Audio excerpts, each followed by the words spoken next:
Hello friends, स्वागत है आपका मेरे YouTube channel the fact show पर। नीलावंती ग्रंथ, पता नहीं आपने इस ग्रंथ के बारे में सुना है या नहीं। नीलावंती ग्रंथ एक श्रापित ग्रंथ है जो कि एक यक्षिणी द्वारा लिखा गया है। ऐसा कहा जाता है कि जिसने भी लालचवश इस किताब को पढ़ने की कोशिश की उसकी मृत्यु हो गई या वो पागल हो गया। कहा जाता है कि इस ग्रंथ को आधा अधूरा पढ़ने वाला व्यक्ति पागल हो जाता है और जो पूरा पढ़ ले उसकी मौत हो जाती है। जब बहुत सारे मामले सामने आने लगे तो भारत में इस ग्रंथ को पढ़ने पर पूरी तरह से बैन लगा दिया गया। कहा तो ये भी जाता है कि इस ग्रंथ को स्वामी विवेकानंद जी ने भी पढ़ा है। अब इसमें कितनी सच्चाई है ये तो पता नहीं, तो चलिए मैं आपको इसके पीछे की कहानी को बताती हूँ कि ये ग्रंथ आया कहाँ से। बहुत समय पहले की बात है। उत्तर प्रदेश में एक छोटे से गांव में एक आदमी था। उसकी बेटी जब 5 साल की हुई तो उसकी पत्नी की मौत हो गई। इसी बच्ची का नाम नीलावंती था। नीलावंती की माँ की मृत्यु के बाद उसके पिता ने वो गांव छोड़ दिया और अपनी बेटी नीलावंती को लेकर दूसरे गांव चले गए। नीलावंती के पिता को आयुर्वेद का अच्छा ज्ञान था। नीलावंती भी अपने पिता से आयुर्वेद का ज्ञान लेती थी। नीलावंती का कोई दोस्त नहीं था। नीलावंती के अंदर एक खासियत थी कि वो पेड़ पौधों, जीव जंतुओं, पशु पक्षियों की भाषा समझती थी और उन्हीं को अपना दोस्त मानती थी। इतना ही नहीं, नीलावंती के सपनों में भूत प्रेत भी आते थे और नीलावंती उनसे सपने में बात करती थी और वो प्रेत आत्माएं नीलावंती को जमीन में गड़े हुए खजाने के बारे में बताते थे। नीलावंती को पेड़ पौधे और आत्माएं जो भी मंत्र बताते थे वो उसे एक पीपल के पत्तों से बनी किताब पर लिखती थी ताकि जब वो बड़ी हो तो वो ये सब भूल न जाए। धीरे धीरे नीलावंती बड़ी होने लगी। जब वो 20 साल की हो गई तो जो प्रेत आत्माएं नीलावंती के सपनों में आते थे अब वो उसे हकीकत में दिखने लगे थे।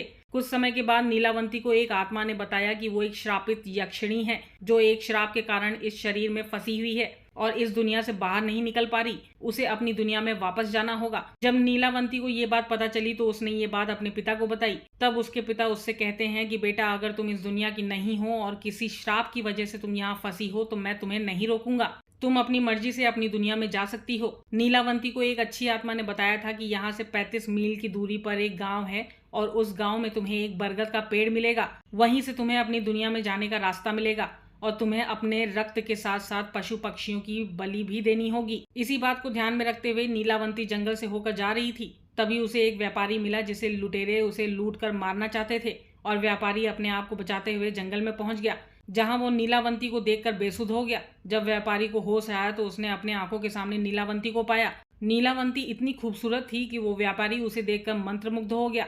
नीलावंती ने उस व्यापारी की मरहम पट्टी की क्योंकि उसे काफी चोट भी आई हुई थी और उसकी काफी सेवा भी की। इसी बीच व्यापारी को नीलावंती से प्यार हो गया। फिर उस व्यापारी ने नीलावंती से कहा कि मैं तुमसे शादी करना चाहता हूँ। नीलावंती ने व्यापारी से मुस्कुराते हुए कहा कि ठीक है, मुझे मंजूर है, लेकिन मेरी एक शर्त है कि दिन में मैं तुम्हारे साथ रहूंगी लेकिन रात में मैं तुम्हारे साथ नहीं रहूंगी। मैं कहाँ जाती हूँ, मैं क्या करती हूँ, इसके बारे में तुम मुझसे कुछ नहीं पूछोगे। व्यापारी ने कहा ठीक है, मुझे मंजूर है। उसके बाद नीलावंती और उस व्यापारी ने शादी कर ली और वो व्यापारी नीलावंती को लेकर अपने गांव चला गया और ये वही गांव था जहां नीलावंती को जाना था। अब वहां पर वो रहने लगे, लेकिन नीलावंती दिन के वक्त उसके साथ रहती और रात होते ही वो उस बरगद के पेड़ के नीचे तंत्र मंत्र करने के लिए चली जाती। ये वही बरगद का पेड़ था जो उस अच्छी आत्मा ने नीलावंती को बताया था। वहां जाकर वो अपना रक्त और पशु पक्षियों की बलि भी चढ़ाती थी। एक दिन जब रात के समय नीलावंती उस बरगद के पेड़ के नीचे तंत्र मंत्र कर रही थी, उसी समय गांव के कुछ लोगों ने नीलावंती को पशुओं की बलि देते हुए देख लिया और गांव जाकर उस व्यापारी यानी नीलावंती के पति को सारी घटना की जानकारी दी।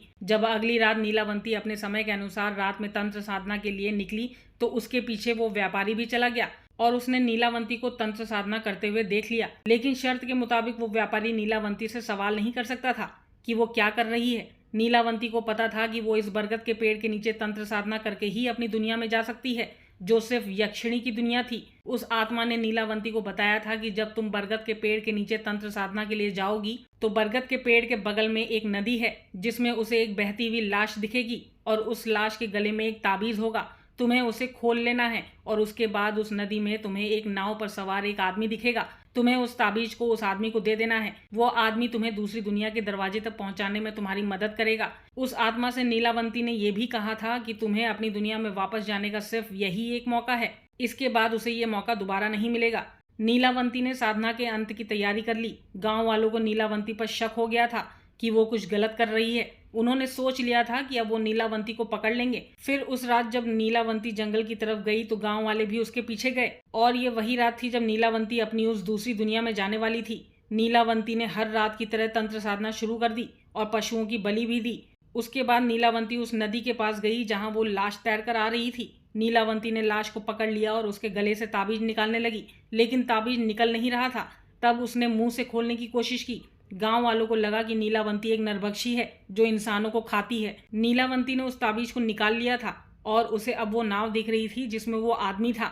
उसे वो ताबीज उस आदमी को देना था। वो नाव की तरफ जा ही रही थी कि तभी गांव वालों ने उसे पकड़ लिया, क्योंकि गांव वालों को लग रहा था कि नीलावंती इंसानों को मारकर खाती है। किसी तरह नीलावंती वहां से अपने आप को छुड़ाकर भाग जाती है और नदी के किनारे एक पेड़ के पीछे छुप जाती है। तभी उसका पति उसे देख लेता है और नीलावंती जैसे ही अपने पति को देखती है वो हैरान हो जाती है, क्योंकि उसका पति एक शैतान था जो अपने असली रूप में आ गया था। उसे नीलावंती का वो ग्रंथ चाहिए था जो उसने पीपल के पत्तों पर लिखा था।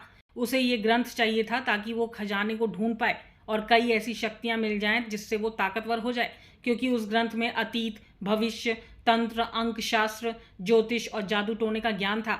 नीलावंती वो ग्रंथ किसी को देना नहीं चाहती थी, लेकिन उसके पति ने कहा कि अगर तुम मुझे ये ग्रंथ नहीं दोगी तो मैं तुम्हें जाने नहीं दूंगा। नीलावंती के पास कोई रास्ता नहीं था, तो उसने वो ग्रंथ देते हुए श्राप दिया कि जो भी लालच में आकर इस ग्रंथ को अधूरा पढ़ेगा वो पागल हो जाएगा, और जो भी इस ग्रंथ को पूरा पढ़ेगा उसकी मृत्यु हो जाएगी। और वो ग्रंथ अपने पति को देकर चली गई, जो कि एक शैतान था। उसके बाद से नीलावंती को किसी ने नहीं देखा, लेकिन गांव वालों को पता चल गया था कि नीलावंती का पति भी एक शैतान है, जिसके बाद गांव वालों ने उसके पति को भी मार डाला और उससे वो ग्रंथ मिला। इस ग्रंथ को पढ़ना आसान नहीं था, क्योंकि उसकी भाषा दूसरी थी। कुछ समय के बाद वो ग्रंथ एक साधु को मिली। उस साधु के मन में किसी भी तरह का कोई लालच नहीं था। उस साधु ने उसे सरल रूप में अनुवाद करके लिखा ताकि सबको समझ आए। इंटरनेट पे नीलावंती ग्रंथ के कुछ अंश मिलते हैं, लेकिन ये असली है या नहीं इस बारे में कुछ कहा नहीं जा सकता, और ना ही इस बारे में कि इस ग्रंथ से जुड़े तथ्य सही हैं या नहीं। कहा जाता है कि नीलावंती ग्रंथ श्रापित होने की वजह से भारत में बैन है, लेकिन इस बात का कहीं प्रमाण नहीं मिलता है। अगर आपको मेरे चैनल पर दी गई जानकारी अच्छी लगी हो तो सब्सक्राइब कर दें, लाइक एंड शेयर भी करें, और आगे इसी तरीके की नई जानकारी पाने के लिए बेल आइकन दबाना ना भूलें। Bye bye.